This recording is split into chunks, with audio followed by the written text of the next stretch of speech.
roll out to the program where we gather every day at this time. Well, we do it Monday through Friday anyway. And what we do when we gather is continue to address the issues between food production and food consumption. Jay Truitt checking in from Texas, Andrew Henderson from the UK, and for both of his knowledge, the UK or Ireland, neither one are in the top 10 potato producing countries in the world. Yeah, because we don't grow potatoes.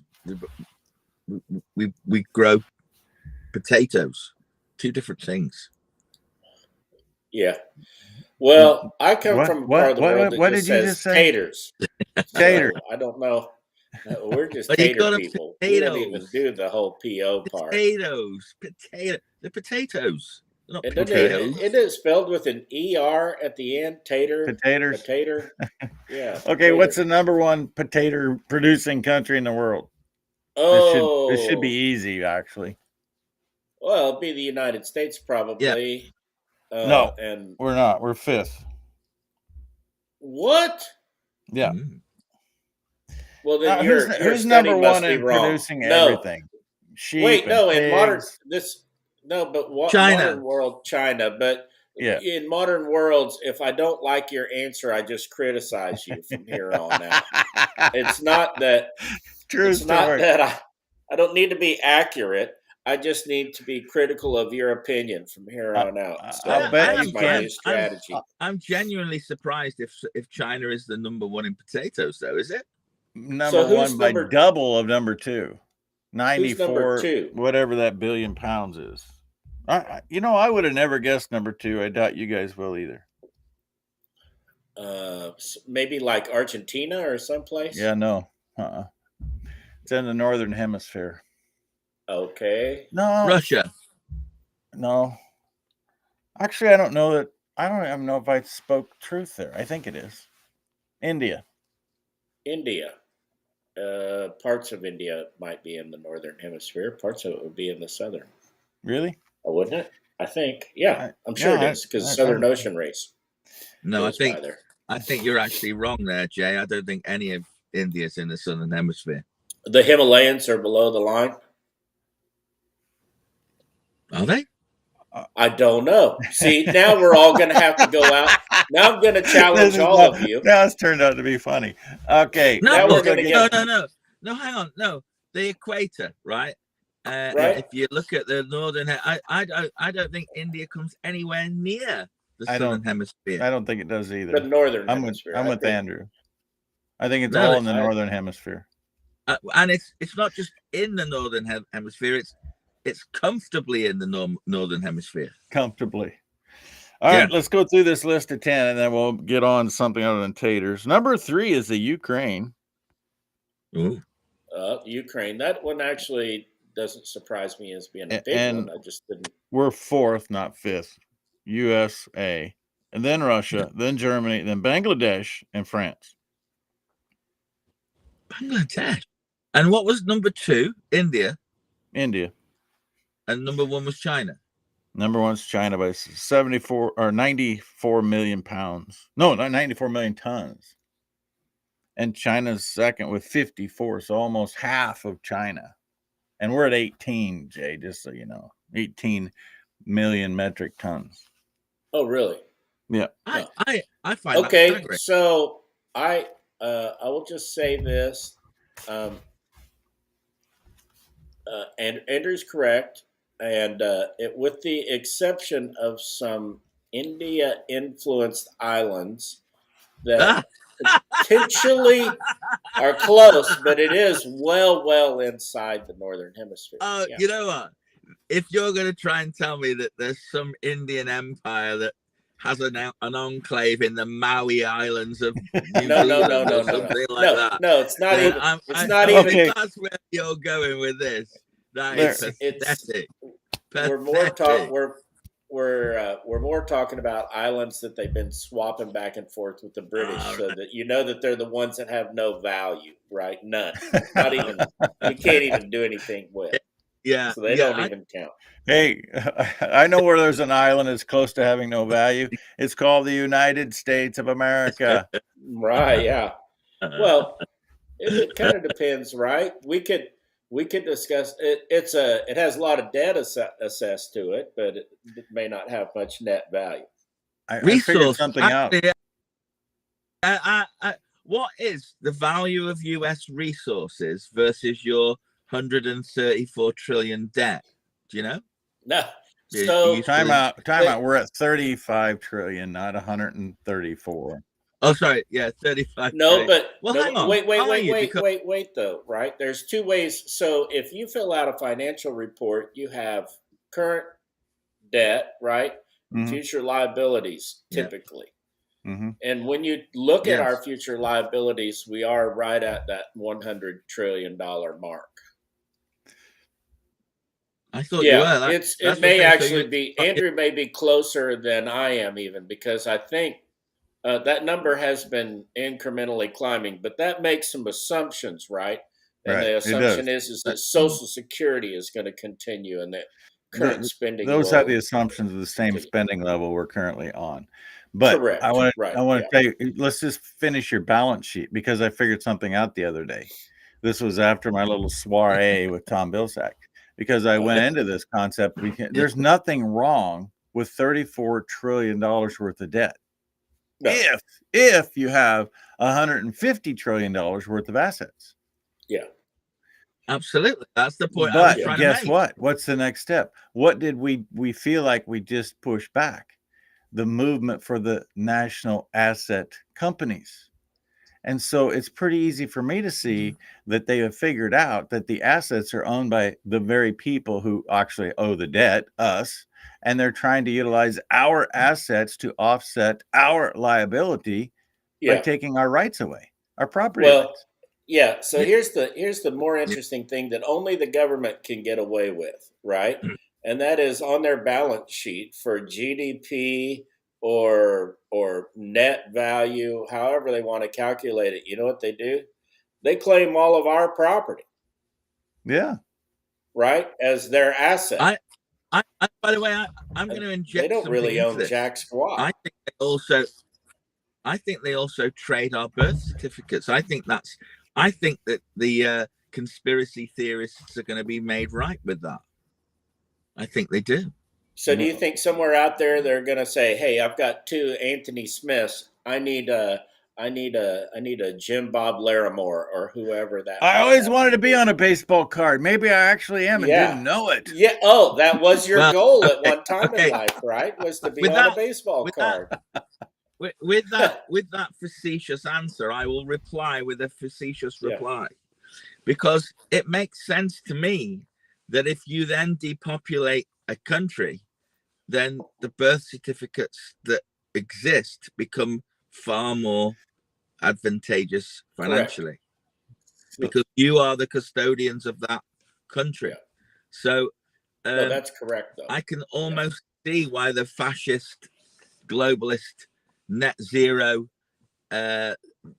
population extermination plan puts more assets into the individual's hands by reducing I don't disagree with you, except they don't need to exterminate us to get that to happen.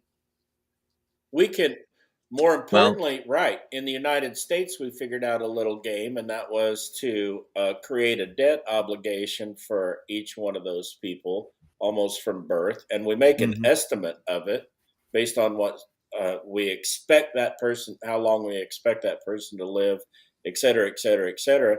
And then we tax the person to pay off that debt, a portion of that debt that we're returning. I mean, Social Security is really designed in a way that the debt exists from the beginning. You think you're paying into your own plan, but the reality is that there's an obligation that's held against you. And then if you die, now here's the really sick part of it. If you die fast, earlier, if you die early in life, well, then the government wins because they got you to pay for nothing. I'm sorry.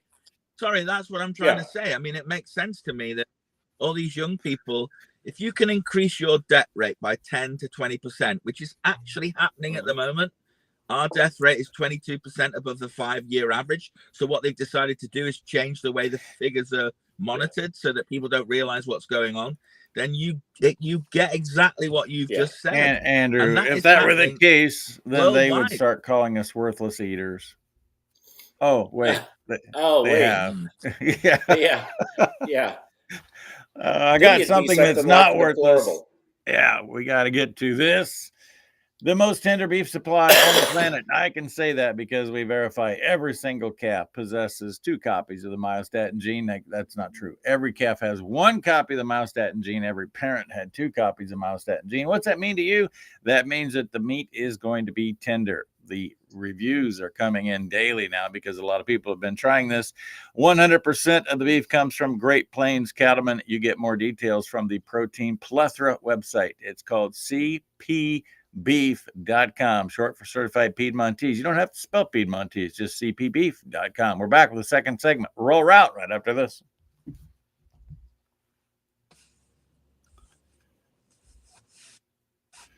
All right, back in 3, 2, 1. Welcome back. Roll route. Trent, Loos, Truitt, Andrew Henderson.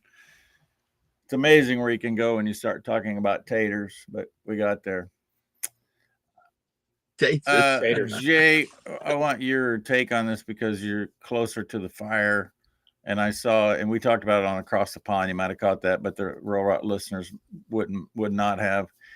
High path avian influenza in cows. What's up with West Texas is being targeted for everything now, from fire to even avian influenza with cows? What's the latest on this that you're hearing? Yeah, just that they've identified the herds. They've started some testing. They've already started the liquidation process, right? But I don't know that we're anything unique except that we're part of we are in the migratory bird path, right, through that part of the world. It's just one of the unique things. The birds don't typically stop there very much because there's no water, right, in big chunks of that. But we do have a pretty significant dairy influence in what the United States calls West Texas, which I think a lot of us would still call those portions of Texas, or maybe Central Texas, right, that extend the western side of Central Texas. But no, it's I mean, Fort Worth. For me, that's West Texas. Yeah, to some people it is, and others would tell you there is that no it's liquidation. Further. There's no liquidation taking place. Well, no, some of the producers are trying to figure out how to liquidate those animals just because the production has dropped to abysmally small numbers. Yeah, 10% of them they're telling me actually dry up and do not continue to milk or lactate. But they show symptoms for a week and they just have like a slight flu and then move on. Right. But Trent, can I sorry just to interject? Is that also the same with humans? Yes. Are you telling me that? Well, I don't have any data on lactating humans and high path avian influenza, but that would be an interesting thing to find out if there is some. In the human population, you get symptoms for a week and then it's just like a flu. Those dairy operations in that part of the world, though, right, operate like a Swiss clock, right? And they don't fool around. So when a cow goes out of production, if she's over a certain age, we call her. Bam, she's gone. And a heifer is already standing there waiting to come into the system, right? And it'll put a tiny short-term strain on. I mean, 2 million head or whatever is not a lot of animals. Let's be honest, in that environment, if that's what it ends up impacting in total, they're not going to cull 2 million head. Obviously, you're not going to depopulate 2 million head, but you could end up with 20 or 30,000 head of heifers coming back into the system really fast. And some cows going out.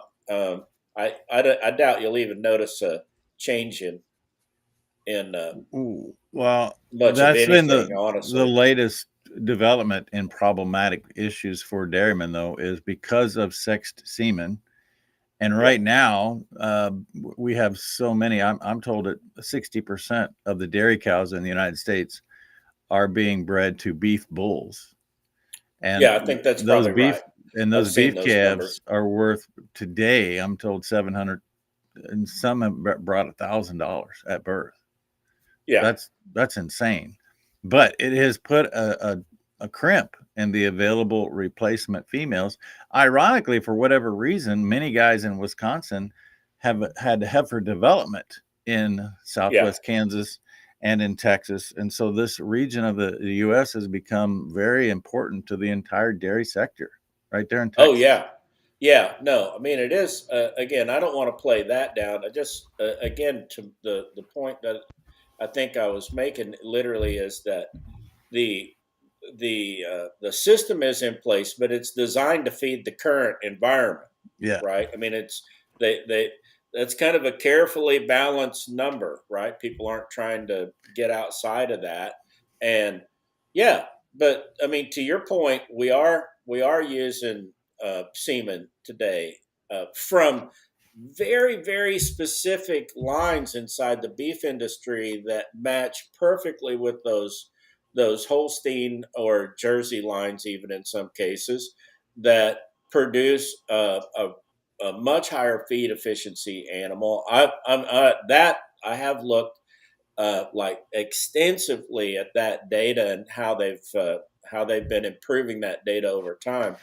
And say in California, right, as an example, um, there's some herds that haven't produced a heifer, well, other than the freak oddity of nature now, they haven't really produced a heifer on their operation for several years.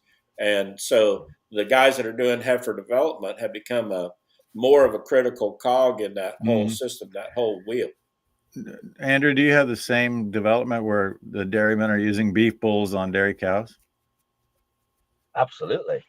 In fact, we're getting encouraged to get involved in beef schemes now through the supermarkets. Aberdeen Angus, some Dutch breeds are being looked at. Lots of new beef breeds actually are being encouraged into the dairy industry to try and give some variety on the offering of beef in the supermarkets. I actually quite welcome it. I don't like farmers being told what to do. I like them to be given the option. But I think it's good that we've got these programs coming in because it's like everything else. It gives more choice, and I welcome choice, to be honest. I mean, more importantly, so sometimes, we're critical of technology and what we can do, but when you can, uh, and this is hard for me to say as a pure beef guy, right? But there is a slightly different shape to a dairy influenced ribeye, right? It produces a slightly different shape, and on a plate in a nice restaurant, that shape of ribeye can be preferable. And so, just by the way it sits on the plate, and there can be some additional consistency issues that you get from the dairy influence. And if you combine that with the not just any beef genetics, but beef genetics that actually mesh with those dairy genetics really well, now you're getting an animal that for the first time in its life, you have a dairy influenced animal that's feeding at feed efficiency numbers that approach what a beef animal has been doing in the past. And they're getting this nearly the same kind of gains. And so the cost of production changes dramatically. And therefore the price of that calf now becomes more like a beef calf instead of a dairy calf when he's really young. And topsy turvy world, right? Whoever thought we'd be here, but some guys out in Colorado have like figured this down to they can tell you when the animal is inseminated pretty much the exact day it's going to be finished, and how many grams of feed it's going to consume in its life. So can I want to just ask that what is, let's have a look at that Colorado example. What do you think the average life of a beef animal, in a standard breed? What is the lifespan of that animal in the USA at the moment? 25 months. Yeah, are you talking about a cow or a steer? Fed I'm steer, I talking think you're about talking about. fed steer. Yeah. I'm going with 25 months. I'd say a little bit less, but yeah, somewhere in that category. I'm guessing we're getting it down to maybe below 20 months. Okay. You So have your I calf feds that come Yeah. come off the cow and go right to the feed yard. The issue is that you have 70% of the U.S. calf crop born in the months of March, April, May, and Yeah. then they're So you got to marketed string them out. in 12 months of the year. So you have your calf feds, which would go in 17 months, but when you start adding what's going on with the calves that are in a stocker phase, just to make sure we have the same number of animals delivered 52 weeks a year, I'm going with over 20. Yeah, well, right, there's still a massive disparity in the U.S. Between the number of beef animals and the number of dairy animals. But in the dairy model that we were all just talking about, you don't have that disparity of calf birth dates. They have a Right. calf. They're having calves every day of the year, Yeah. 365 days a year. And so you eliminate that variability in that, and those numbers can come way down. I gotta go.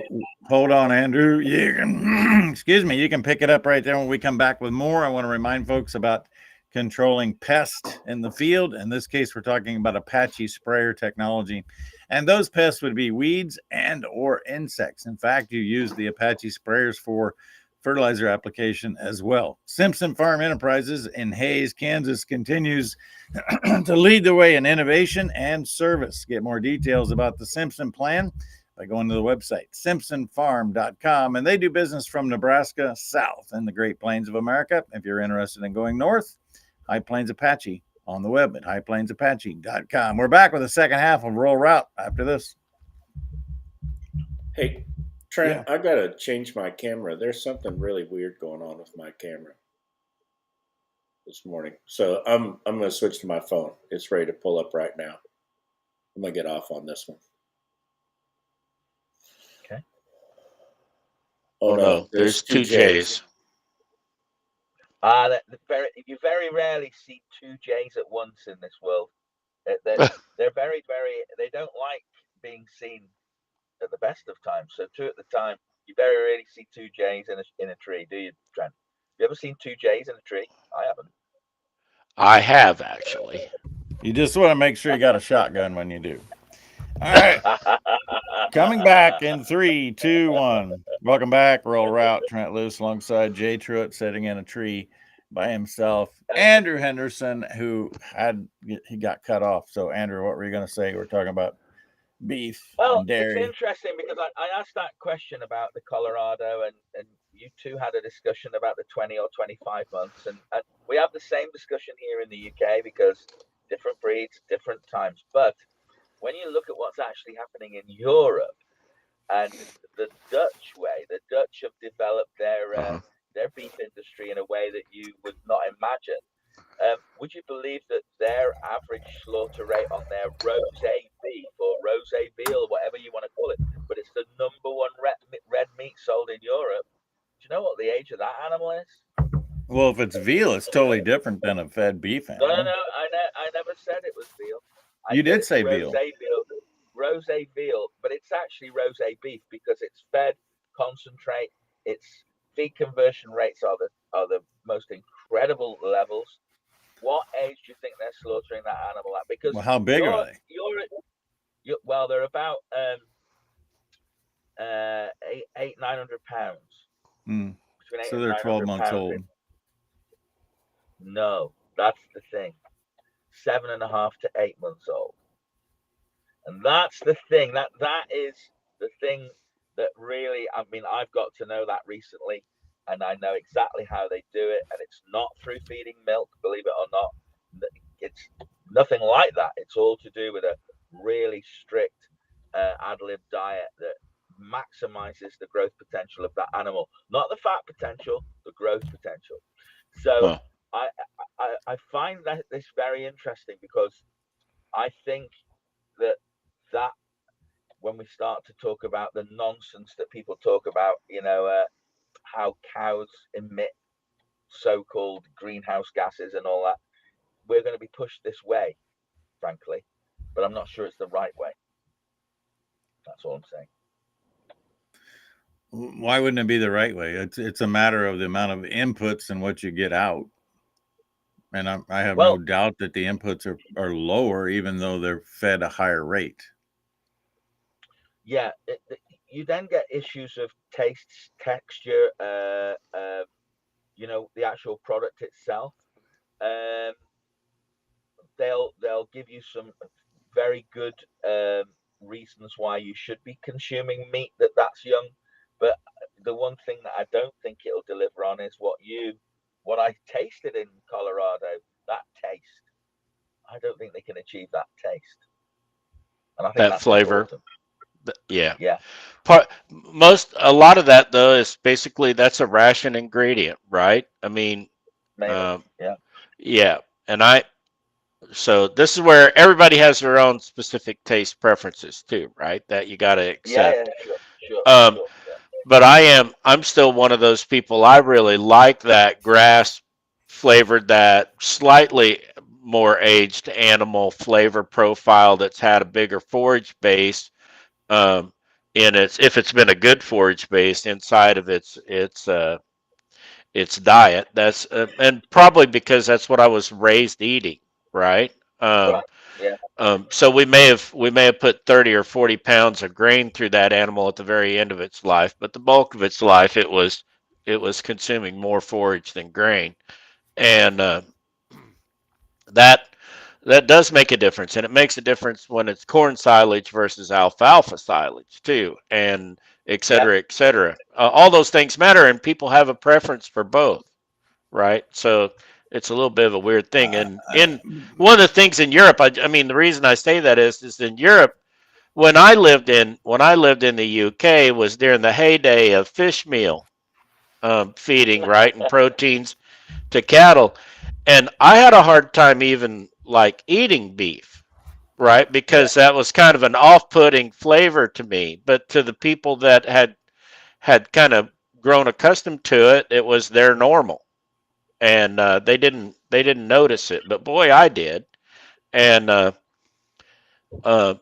quality was fine, just the flavor was seemed off, right? And if it's a matter of personal preference. I don't know that you can really like Well, rank it. we have this huge trend, and it's just a trend to grass-fed beef in the U.S. Uh-huh. And I yeah, don't think it's driven by taste as much as it is ideals. People think Hmm. that there's something inherently better for Earth if they're eating grass-fed beef, rather. And I know Yeah. that's not your reason, Jay, but No, yeah. completely irrelevant to the fact that we feed cattle corn, and corn is the kernel of grass. Right. It's a seed It's a still. seed from a grass plant. Yeah. I yeah. yeah, again, I think it's Jake, Jake, can you pull your headset away from your mouth a little bit? You're way oh, loud. yes. Yeah. Sorry. No, well, maybe I was screaming too, though, right? You No, could you have you considered changed that your being the audio when you option. changed your. I did. I had Yeah. to change Yep. devices here. No, the reality is though is that uh we keep trying to find a fix for a problem that we never really found the right target for in the first place in the beef industry. We in the pork industry they did a pretty good job of doing that a couple of times. Once I think was a big mistake, and the other time was to kind of correct that, and it improved a bunch. But um, in the beef industry, we just can't find the right target in the United States, and so we're trying to shoot for a four-star, Michelin level restaurant in New York, and we're also trying to produce a product at the same time that a Midwestern lady whose husband works at the 3M plant somewhere, can afford to purchase on occasion, and that's a giant spread.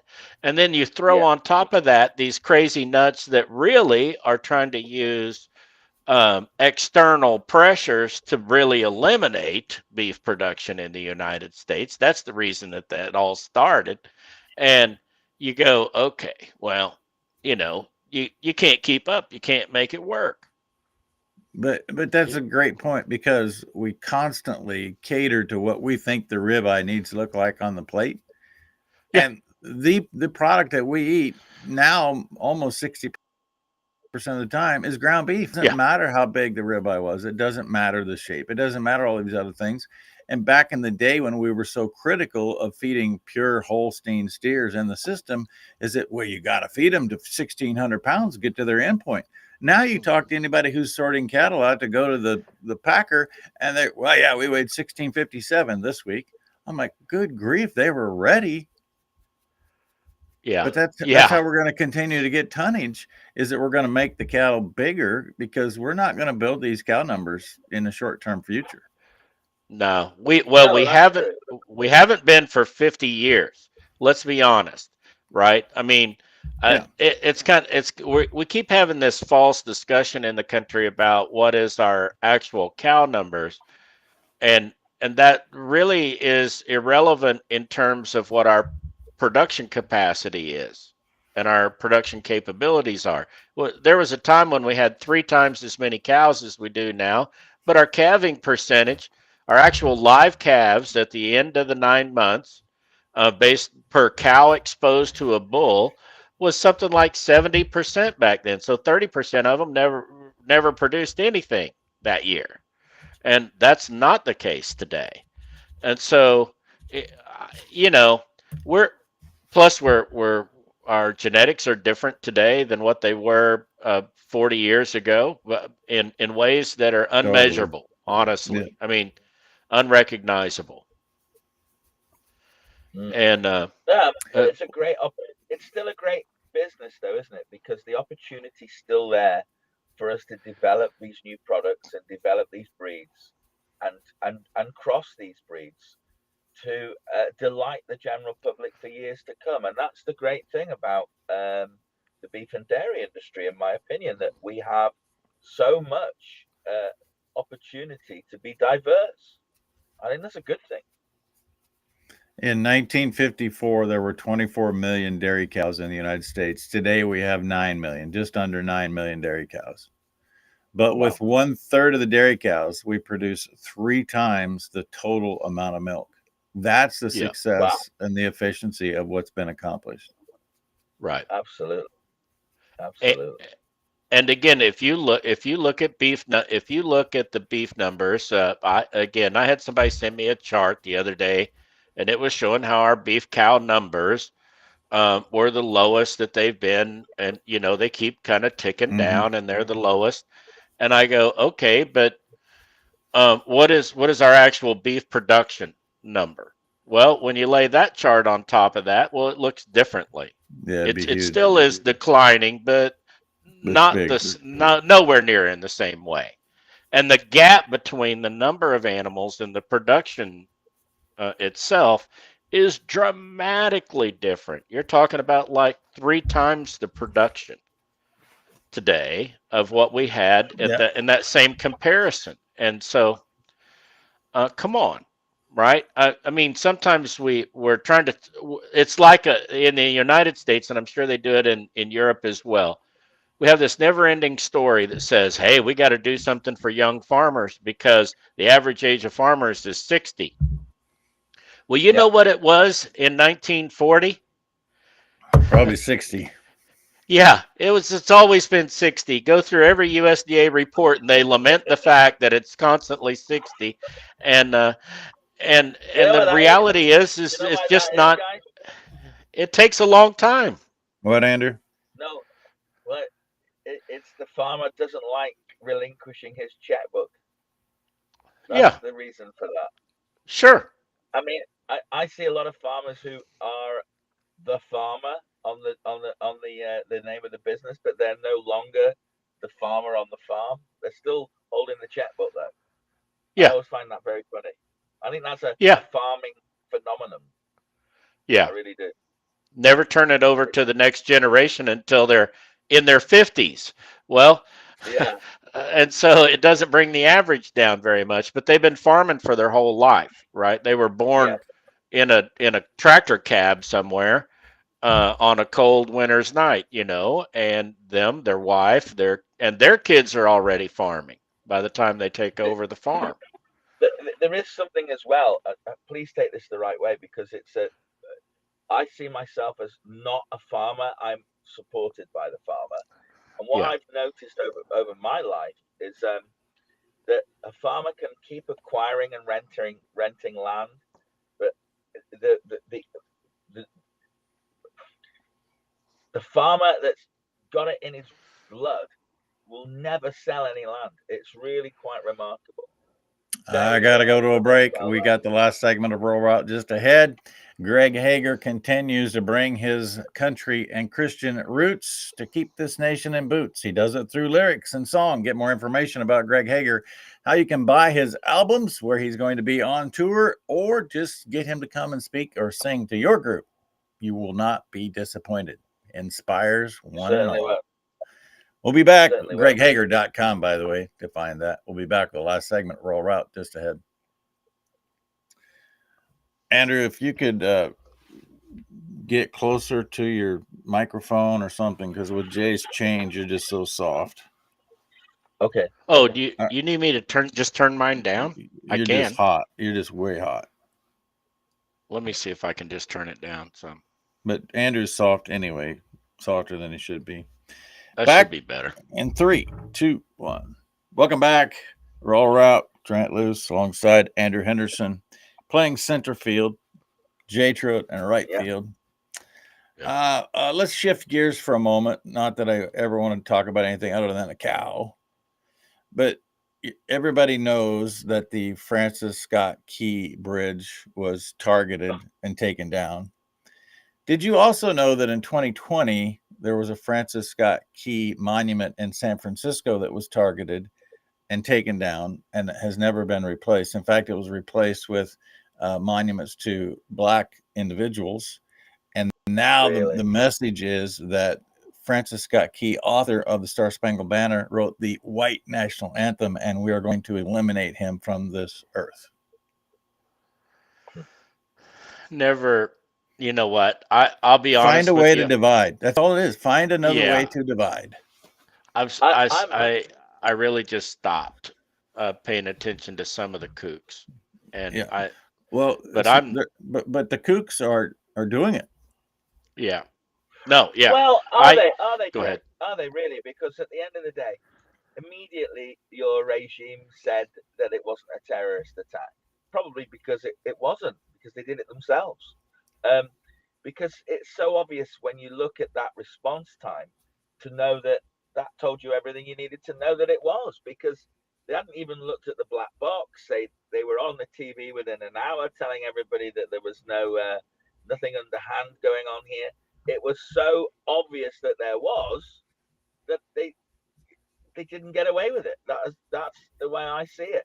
And the idea that the president then came on, or whatever he wants to call himself, and said that the public purse will pay for the rebuilding of the bridge without even going into the insurance claim said everything, because that means that he's going to try and hide any evidence that there might be that shows it was a terrorist attack. It's just so obvious.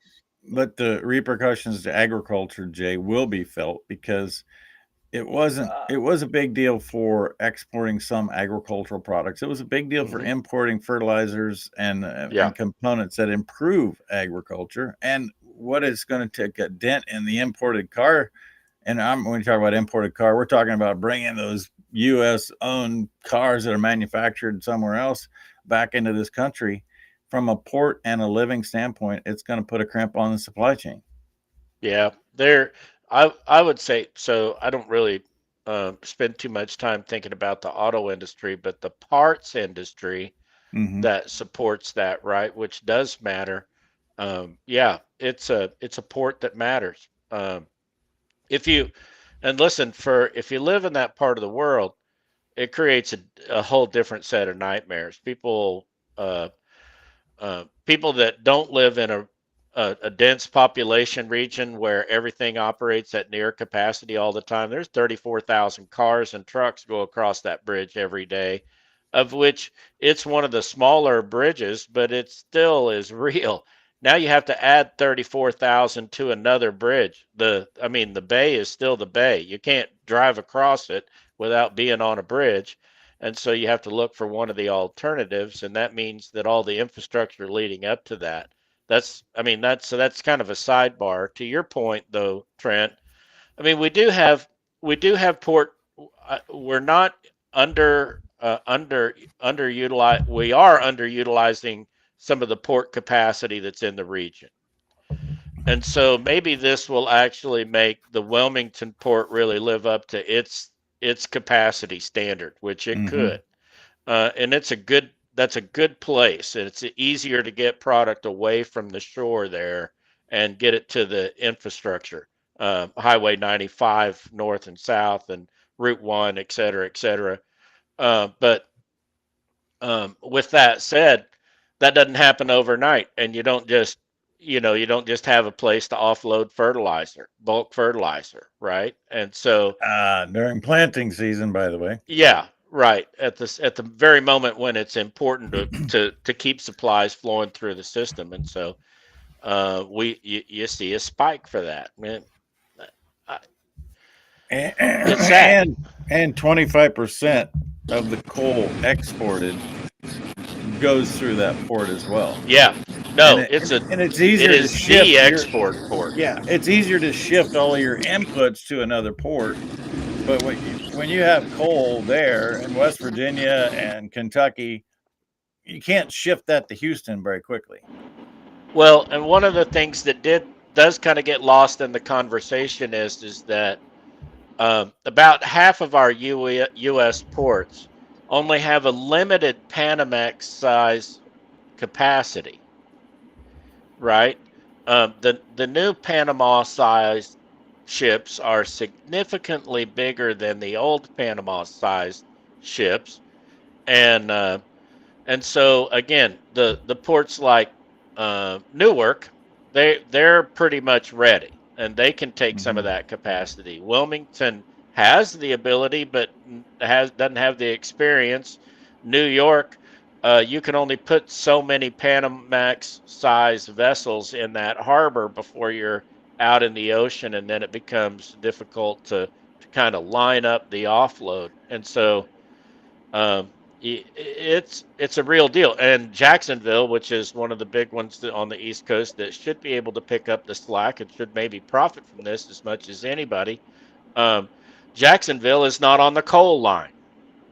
Coal doesn't Right. go that way. Mm-hmm. I mean, so now you have to reroute trains all the way from Wyoming back, right? To try to get to Jacksonville, and you have coal cars in places that they shouldn't be, and coal trains where they weren't expected to be, and now they're clogging up the system. Right? You have to do something. You have to move them to put something else in its place, and it's a yeah, it's a big chore. That bridge is forever old, and but I think I've driven across it lots of times to visit friends that lived on the other side of the bay there, and always seemed like a a great deal. But of course, those vessels are massive. They can do a lot of damage, and we all saw it live and on video. What happens when you slam one of those ships into a pier, right? You can take a bridge out. It doesn't take Andrew, much. you're back. Yeah, I'd like to say I was taken out there, but it wasn't. My phone got too hot, so I don't know how, but it said it was too hot. Hot? But maybe it was the topic. Maybe it was the topic. I mean, look, at the end of the day, why would a country not claim a terrorist attack? That's the first thing.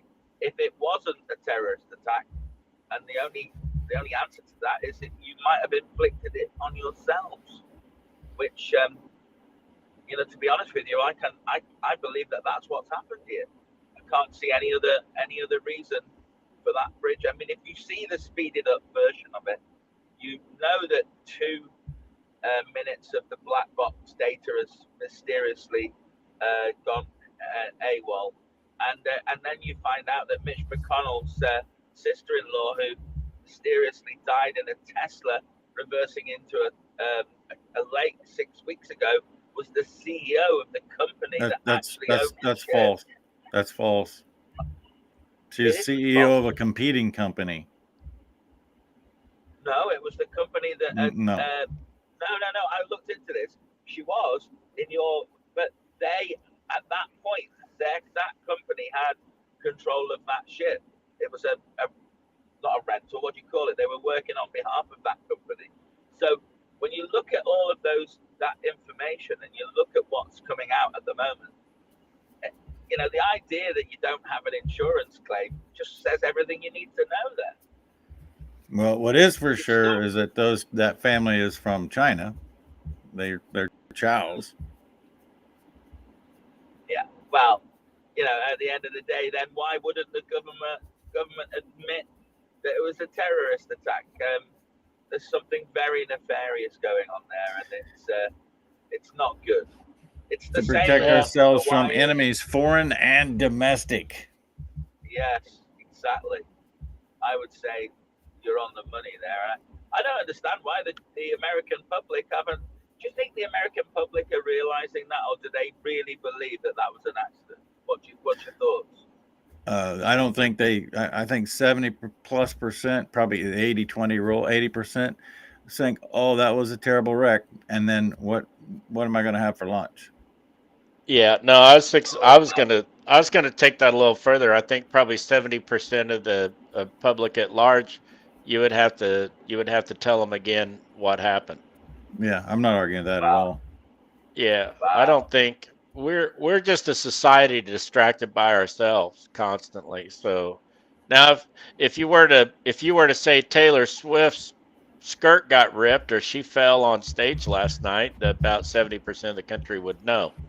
But for one reason or another. But I was going to say there was a ULC basketball game where one of the sides refused to stand to your national anthem last night at UCL, and apparently that's big news. Yeah, the LSU women's basketball team walked off the floor for the national anthem. They did? Yeah. And then Iowa. I watched the last half of that game, but I didn't see the national anthem. Iowa's women promptly whipped them. Yeah. They got battered. So that's good. That was good news for me. I think why would a basketball team walk off your national anthem? Are they that divided in your country now? Is that true? At that age and that level, right? It's a college campus, right? They're idiots. Wow. And so, I mean, but that comes back to the coach. The coach has to be accountable to that. When I was playing high school, my coach made sure when the national anthem was playing, I was standing at attention and gave respect that it was due. Absolutely. I always thought that it was I remember I've been to baseball games, numerous baseball games in the States, and I've seen how passionate people are about their national anthem. So I'm amazed that this is happening. Yeah. Yeah. All right. Well, it backfired on the LSU women, by the way. It fired Caitlin Clark up. Apparently, she had 41 points and 12 assists. So there you go. I was distracted for a moment last night, half of a basketball game. Yeah. Don't forget to check out nitric oxide. Dr. Nathan Bryant is the foremost authority when it comes to cardiovascular health, and nitric oxide is how I start every single morning. NO2U. NO2 letter U.com. Go get details online, and don't forget, if you decide to order, Trent is your coupon code for Henderson, J. Truitt. I'm Trent Loos. All three of us reminding you that all roads do lead to a roll route.